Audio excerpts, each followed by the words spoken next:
Экологический центр реализует программу мероприятий, рассчитанную до 2023 года. В нее входят мониторинг и научно-исследовательская деятельность, а главная функция – не допустить угрозы экологической безопасности окружающей среды и оперативно пресекать любые нарушения работы объектов компании. При этом особое внимание уделяется водоемам. Только за прошлый год сотрудниками экологического центра сделаны заборы воды на более чем 800 точках различных природных сред.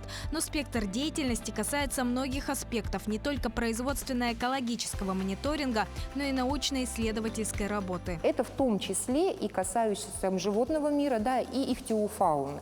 Компания выбрала для себя такие, скажем так, наверное, основные виды. Это вот все, что касается дикого северного оленя. У нас такая большая программа идет. У нас точно так же были выпуски пеледи и ряпушки, но это не только Вилюйское водохранилие. Ряпушку мы выпускали в том числе и в реку Лена. Мы выпускали чир и сиг в реку, то есть впервые был выпущен, то есть 3000 мальков сига в реку Вилюй. Иными словами, была проделана по-настоящему колоссальная работа в части сохранения биоразнообразия водных ресурсов Якутии. Уделяется внимание и самым острым вопросам. Известно, что «Алроса» активно участвует в тушении пожаров. И здесь экологический центр не отстает и берется за изучение воздействия пожаров на окружающую среду.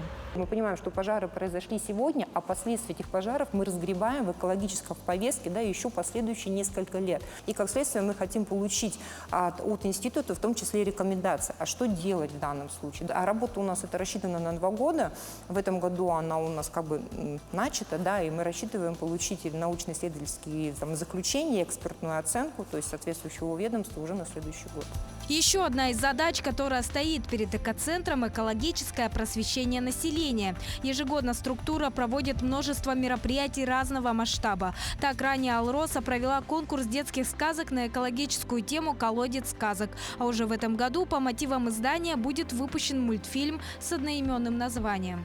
Сейчас, в 2022 году, по нескольким рассказам из этой книги, то есть рисуется мультипликационный фильм. И он точно так же будет выходить на 3 языках – на русском, венкийском и якутском. То есть рисует его калининградская анимационная компания, а переводчики, консультанты, то есть у нас непосредственно специалисты с Якутска. Работа по социально-экологическим проектам будет продолжена и в следующем году. Однако здесь мы хотим сохранить интригу, признается Полина Анисимова. Поэтому пока от анонсов мероприятий руководитель экоцентра воздержалась, но добавила, «Алроса» всегда открыта для сотрудничества и интересных предложений. Сарглана Неустроева, Семен Семенов, Якутск.